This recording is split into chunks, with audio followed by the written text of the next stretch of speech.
one thing that I keep learning over and over again is that I don't know nothing. I mean, that's my life lesson, is that as soon as I think I know something, I realize that I got so much more to learn. It's hard to hold on to everything that I've learned that I think is important. But I think the most important thing is compassion. And I've learned that obviously from some tough times, and because it gives you compassion, it gives you understand what it feels like to be on the end of hurt. Everybody has a story, and there is something to be learned from every experience. Allow yourself to make mistakes. Allow yourself to try things. Love is the most powerful emotion that we can possibly feel. Take advantage of each day like it's the last day of your life. You're strong, you can do it. The most powerful thing you can do is yourself. And we're all on the same journey. We're all related, we're all connected, we're all part of this human family. We are not meant to be perfect. We're meant to be whole. When you learn, teach, use your life as a class. The woman is funny. One of the quickest wits I've ever seen. Also one of the biggest hearts. And some of the coolest sneakers in show business. Ellen DeGeneres is a trailblazer. She's broken down a lot of doors. For years, her easygoing style was masking a secret. But that all changed during the historic episode of her sitcom called Ellen back in 1997, where she came out. 42 million people watched that show. I played Ellen's therapist on that episode and got to see her courage up front firsthand. That was almost 20 years ago. A very, very different time. A major star of a primetime hit show openly said she was gay. We'd never seen anything like that before. A media circus erupted, and within weeks, her series had been canceled, and Ellen was left devastated.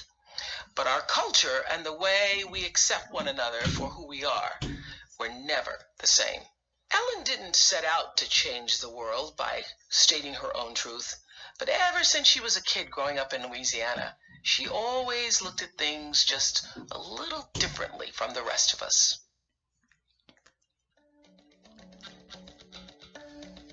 I believe in an intelligence. I believe that there's something that created all of us and all of this, and that there's no way that we just accidentally, appeared.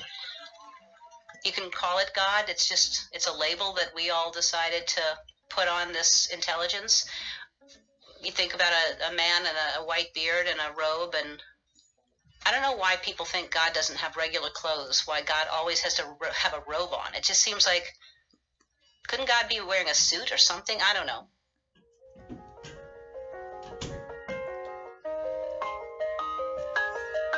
When I was a kid, I wanted to be Diane Fossey. I read National Geographic. That's the only magazine we had in the house.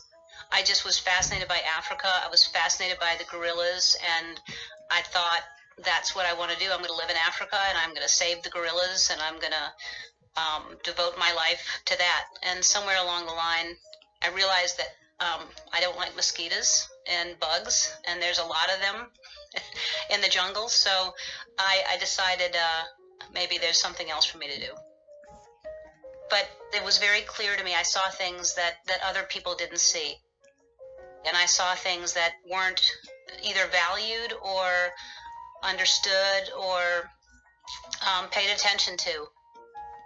And that's I think why I became a comedian, because I noticed all the spaces between all the things that everybody else paid attention to. I paid attention to the in-between stuff.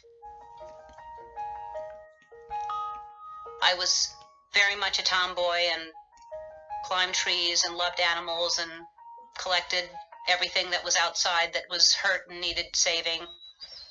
The first thing that I collected was, I was at camp. I think I was like 10, and some kids were all gathered around and squealing and making noise, and I was trying to figure out what they were doing, and they had a stick, and they were poking this baby bird that had obviously fallen out of the nest, and it had no feathers on it. It was covered with ants, and I ran over and picked it up and held it until it came back to life, and because it was just kind of in shock. I took it home and I fed it with an eyedropper. I remember helping it learn how to fly, and I remember it just stayed with me. It just stayed on my finger, and it just flew around the porch. I didn't have a doubt in my mind when I was a kid that I was going to save that thing and it was going to live. And I think that's why it did live.